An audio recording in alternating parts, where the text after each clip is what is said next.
The Iraqi army exists no more.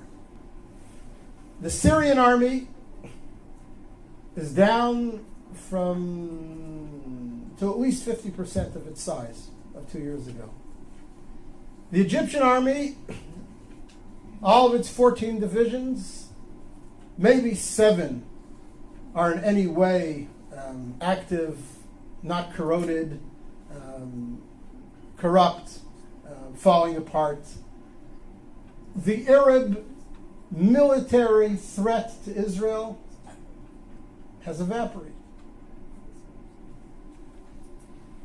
Arab societies, as you all know, from Libya and Tunisia through Egypt to Syria, and it'll yet, unfortunately, come to Jordan, are so convulsed with internal conflict that for the next 2 to 3 to 4 decades, they're going to be racked by such internal tensions and such internal economic disparities and needs that their ability to mount a coordinated offensive against Israel in the conventional military sense is simply gone.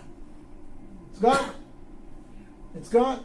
So before we start discussing all the threats and the emerging threats and the dangers that are posed to Israel from the crumbling of the old Arab architecture around Israel, first let's recognize that the conventional military threat against Israel has greatly disappeared.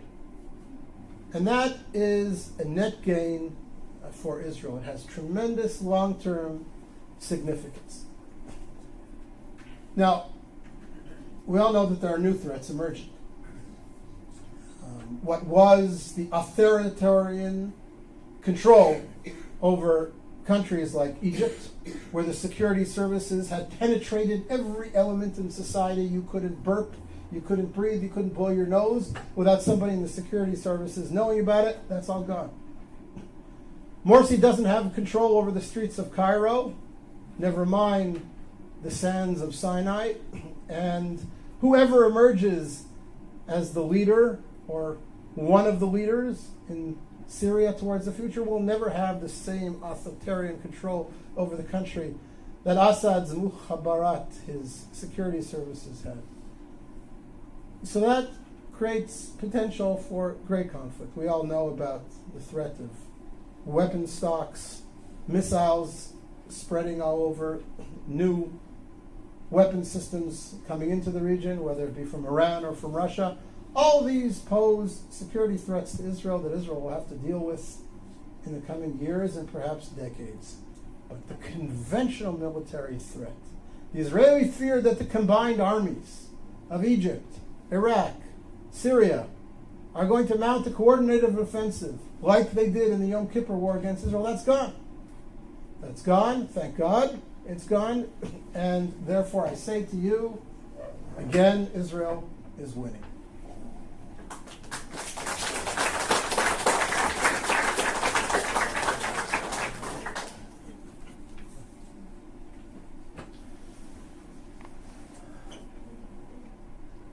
Point number 9, in grand historical terms, of course Israel's winning.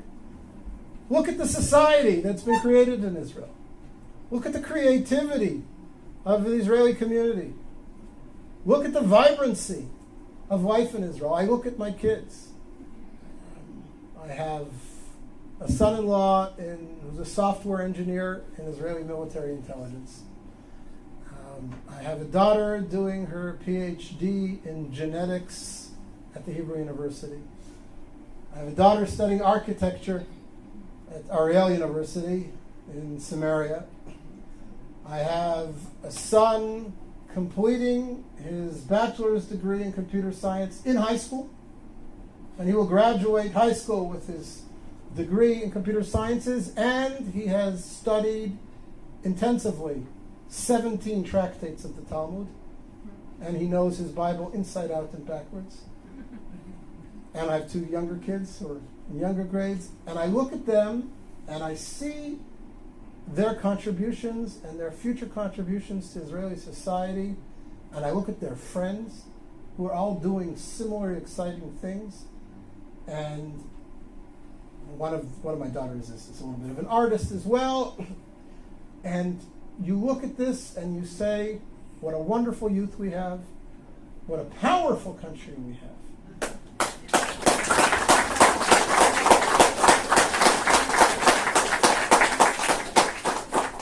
And I don't say this to gloat or to be racist, but it's important for us in terms of perspective to ask, what creative contributions has the Islamic Arab world around us made to the world over the last 100 years? What technologies have been bought by Facebook, Yahoo, Microsoft, and Intel from Saudi Arabia? What's the gross national product of all 40 Arab countries around us put together, leaving oil aside? And again, not because I mean to be denigrating or dismissive of the Arab world, and not because I want to gloat, but because I want to reinforce in our own minds how powerful we are, how vibrant a society, how creative a society Israel has become, how proud we ought to be, how right we are to be able to continue to claim that Israel is an honorable member of the world community and making contributions to that world. It's important for us to remember that we are winning. We have a wonderful country, and it will yet do great things for the Middle East and for the world.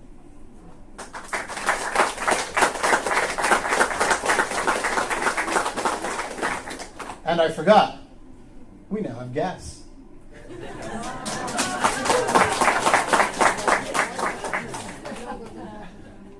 Milk and honey, we're still looking for the honey.